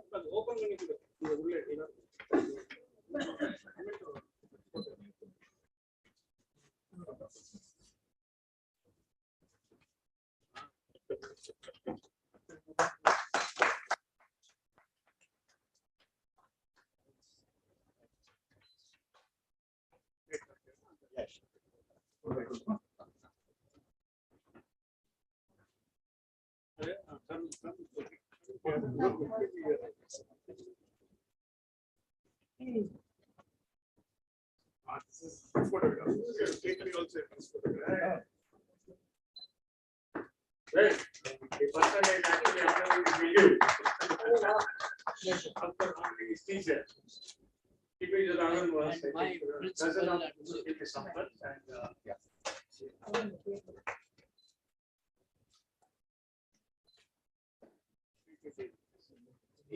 Next CA Prabhakar, partner M.R. Narayanan.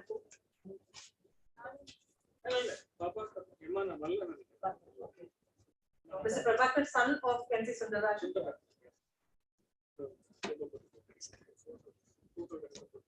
A round of applause, please.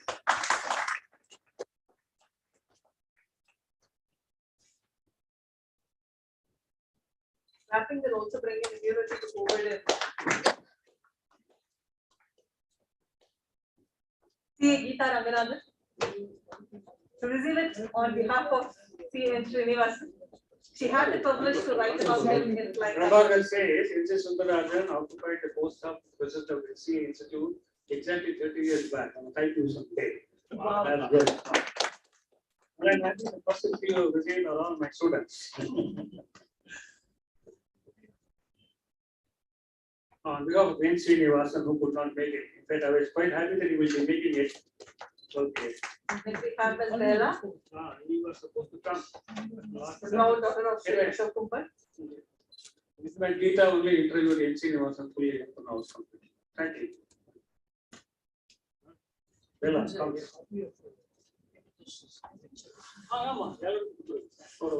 Venkatesh lectures is given.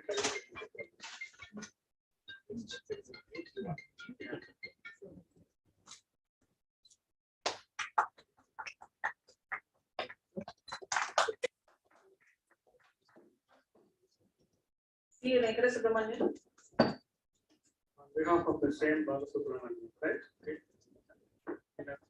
Sundaram will say about.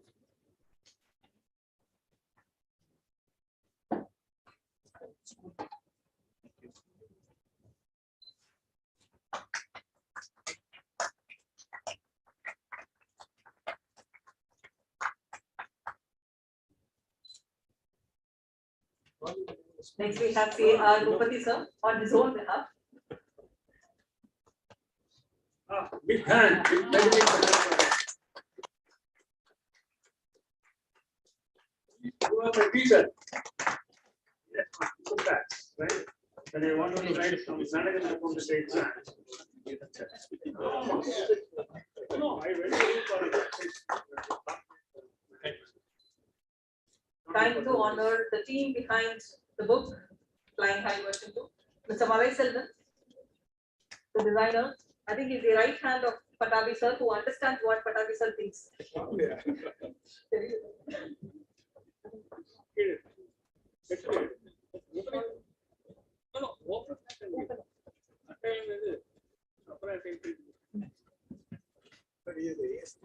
Shawl.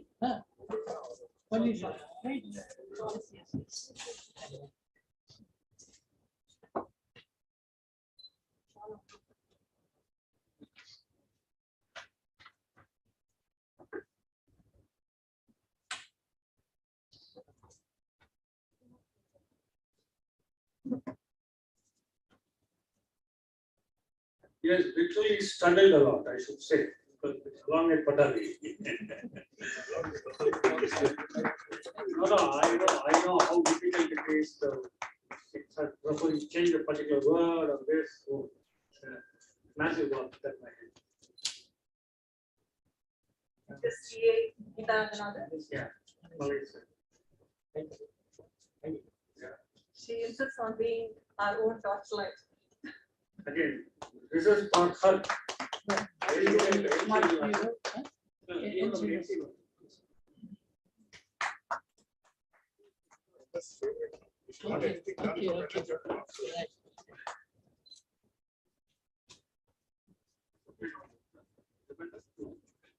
Which is just like joined.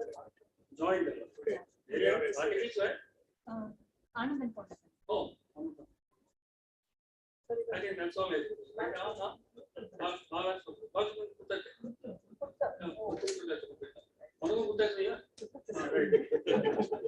And please kindly give the books and lecture copy to Professor Gopakar.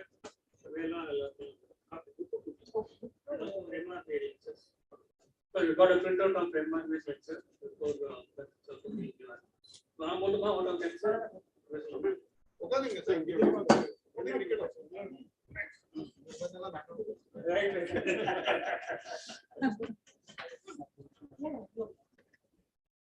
Friend, normally I say I want to thank everybody and push out, but I am compelled to say a little something different. Way back I think in October, somewhere around the 15th or 16th of October, Rangasamy called me and said, December 19th, a typical usual style, because நான் பேசினா எல்லாம் கரெக்டா மாதிரி இருக்கு அப்படின்பாங்க. அவர் பேசினா எனக்கு தெரியல. அவர் எப்பயும் என்னடா என்ன பண்ண போறேன் அப்படின்னு ஆரம்பிச்சாரு. தெரியல சார், நீங்க ஏதாவது சொல்லுங்களேன், ஏதாவது புக்கு எல்லாம் எழுதிட்டான் அப்படின்னு. You want me to write about Mr. Pranaya or Kumbar or anything for that matter? I asked. Yeah, Uttarpati Matra. And believe it or not, within a matter of week, we had about some 15 to 16 names And finally we chose, because some of them they withdrew. And finally they choose that Venkatesh said, okay, go ahead. So I was quite happy, but then I wanted him to tell me very clearly, or rather I forced him to say, I only confined to Chennai. Because it's going to be a great problem in getting the communication from others, because it takes a lot of time. Even in Chennai, I know that even Gita will say that, how long it took for her to check with Mrs. N. Srinivasan, because the timing different, the age, COVID, so many things. And December 19th was an appropriate date where we thought we had it. And unfortunately, or fortunately, I should say, it's not COVID which made us different, it was the election. So every time, and our great friend is missing, so Paramasivan. So I told him 90, no sir, it's not possible. Counting costs, counting ends, something like that. And I said, okay, why not we are December 27th? That also he said, no sir, some program, this program, etc. Then finally I told him, okay, I want to have it with couple. Before I will tell you something. It's absolutely providence today. So B Sampath is here. In the sense that, when I called him, sir, December 19th, will you know, I'm going to Singapore, so Kumar, I won't be able to take it. Then I said, okay, sir, I will try some other alternative. I just kept, but then I never tried any alternative for the simple reason because the dates went on changing. So December 19th was not there, December 27th was not there. Then finally, January 17th, I called Mr. Sampath, because Supan and Rakam January 11th. Then I said, sir, January 18th, we are going to have the function. And I don't know how to express my real thanks to him, because we landed up in Chennai, 7 days quarantine, James only to bed. He told me, then I said, no sir, don't worry. Perumal Padhubar sir, one out. I told him, no, that is how it is there. I said, please give him a very good hand. And I had been already very fine gentleman, a professor of eminence and absolute humility. That is what I found out. Even I remember in some of those meetings regarding the exam that they had, I used to shout, you say, so Kumar, keep quiet in this one. Don't worry, you are told. See, all these people will give us it. And there is nothing short of his cousin. A great person and my great teacher, I should say. And no compromise on principles. And then the only thing is where I could zero over him ultimately regarding the system of exam in the C Institute, where I used to always find phone call. He said, don't do that. Ultimately, I told him, sir, thesis time, I was not an exam with inside. You can accept it. But once I have gone and said certain things are happening, I'm not able to tolerate. That's what I used to tell him. He then said, okay, fine. Things will happen like this. In a system like this, you cannot avoid. Okay. And that was a person, who will never give up the institute. But at the same time, whenever somebody finds what institute, he knows how to do it right. I still remember he was writing an article about the 380 once. And solidly, of course, without hurting the sentiments of people. So he always used to tell me, you don't get so excited, so don't get so emotional about it. So you have to accept what other man says. Now, friends, I have moved with all the people in the book that you have seen. And it is extraordinary. I'll tell you the culture of those people is something to be. As Venkatesh spoke, they all have their own traditional values. See, they never gave their generation the culture part of it is something, I still remember Brahmaya in the same hall. Okay, as I was actually ICM Students Association, the last lecture he gave. And subsequently, I remember he was for 2 more lectures he gave, and we were so excited when we used to win at my house. And my mother used to take the phone. Suddenly she would say, hey, Shiva, Brahmaya is calling, please come. Brahmaya is calling, she would say, because she knew that my granddaughter was Shiva Pogam was the first lady chapter of India. And Brahmaya, they were all very close friends. So Brahmaya was well known to our parents. So my mother immediately used to call Brahmaya. Then, of course, I don't know, talk about P. Vijayaraman, my teacher, all those, a great person, and he was very fond of tea. In fact, P. Vijayaraman used to tell me, being a very strong Vaishnavite, he will say, you please change your name to Vaishnava Kumar, not Shiva Kumar. That is what he used to tell. And I have moved with Yama Narayanan personally. And of course, I should say openly with N.C. Subarajan, I have moved in with the elections. I have never seen a meticulous person as compared to this Subarajan. Meticulous is the only word I would say. Everything will be meticulous. A man of absolute time management and then discipline. Of course, he was very, very class. And in fact, it was only because of him I can say that was a reinventing of the profession that the people in foundation exam. In fact, he was very sad that he printed only about 1,500 sets of materials for about not 1,500, 15,000 sets of materials for the foundation. Ultimately, the demand was 35,000. He had to rush even to the job. I still remember somewhere 1992, he came to my college where I studied Vivekananda College to inaugurate the foundation course also. And mind you, the college, the first 5-6 batches of the foundation students, there are about 75% success in the college. The brilliant teachers and then whatnot, I would say. And well, I have moved with others in different sense. Not to talk about book with my classmate, my batchmate, my great friend, my teacher, and also then of course the election and also we have worked together for one term only, I should say, because I used to be open. After that, I kept away from the scene. Then I can go on, add all those people, but these are the people to whom I really wanted to say. And of course, some of the people, okay, that we have written, okay, either I have known them personally, I also happen to know their wards to great extent. So their sons, and they are all, some of them are my students also. Extraordinary student was Sir H. Srinivasan, son, Venkatesh, and his daughter, Bhavani. Many people like that. Of course, sitting here is the grandson of Ramaya, okay, who was actually, I think he was my student, very much.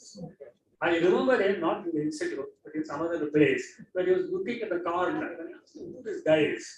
And somebody said, no, Ramaya's grandson, you don't know. We became friends way back in 1982, 83, I don't know, right. So this is the kind of standing, and I'm sure I think the book will do it. For example, Venkatesh has come on behalf of Bengal. Very, very, very calm gentleman, excellent educator. And why we choose Venkatesh? One connection with all these things is that high regards for the Rangasamy.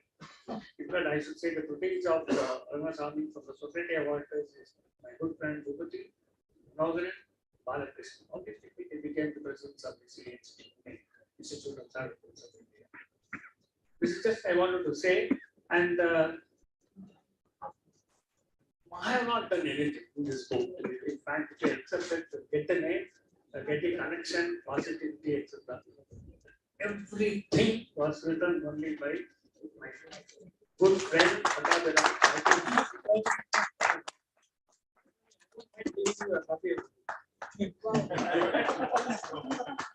I would like to give you.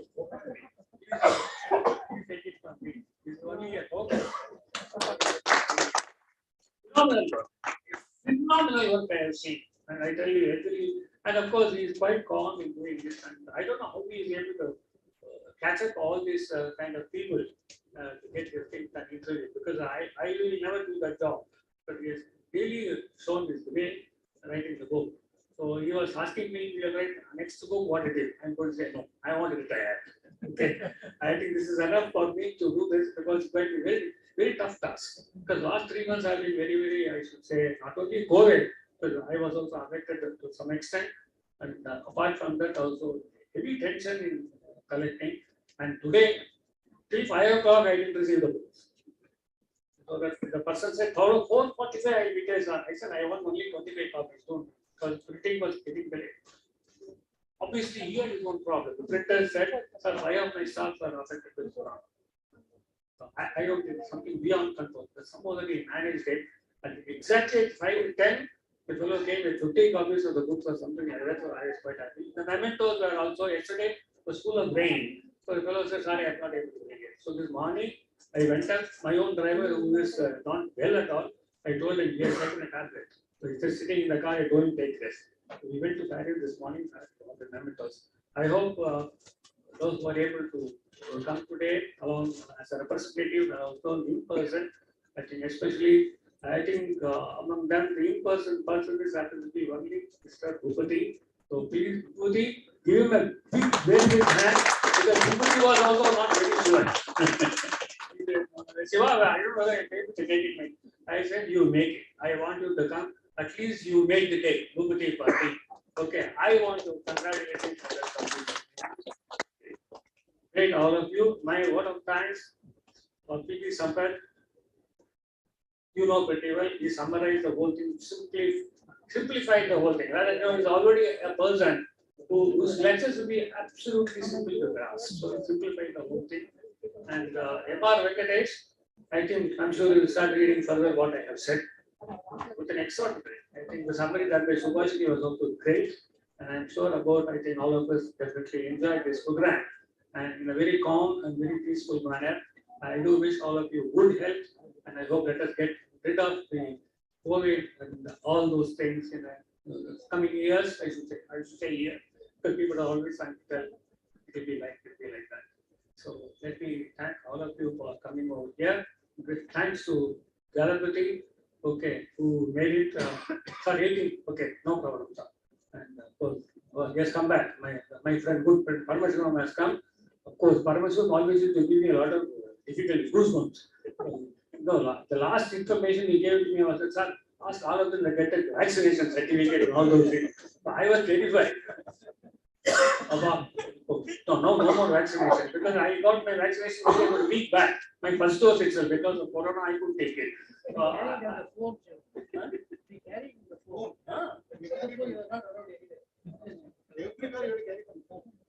I got in institute, he didn't ask me. Thank you so much, friends. Thank you really so much. I really avoid and well, ultimately I will be equally emotional. Well, it is all because of the great man, B Rangasamy. He has taught me so many things, and I'm sure I think his memory will go on. And I would like to specifically tell the memento to Subhashini was given by Anusha in her capacity as the trustee of B Rangasamy Fiscal. So he will carry on the memory further when I put on my. Thank you very much. Good night. Good night. National anthem next. Okay. Pause. Let us go for national. Janaganamana Adhinayaka Jaya He Bharat Bhagya Vidhata Punjab Sindhu Gujarat Maratha Dravida Uttara Banga Vindhya Himachala Yamuna Ganga Uchala Jalati Taranga Tava Shubha Name Jage तब शुभ आशीष मांगे गाहे तब जय गाथा जन गण मंगल नायक जय हे भारत भाग्य विधाता जय हे जय हे जय हे जय जय जय जय हे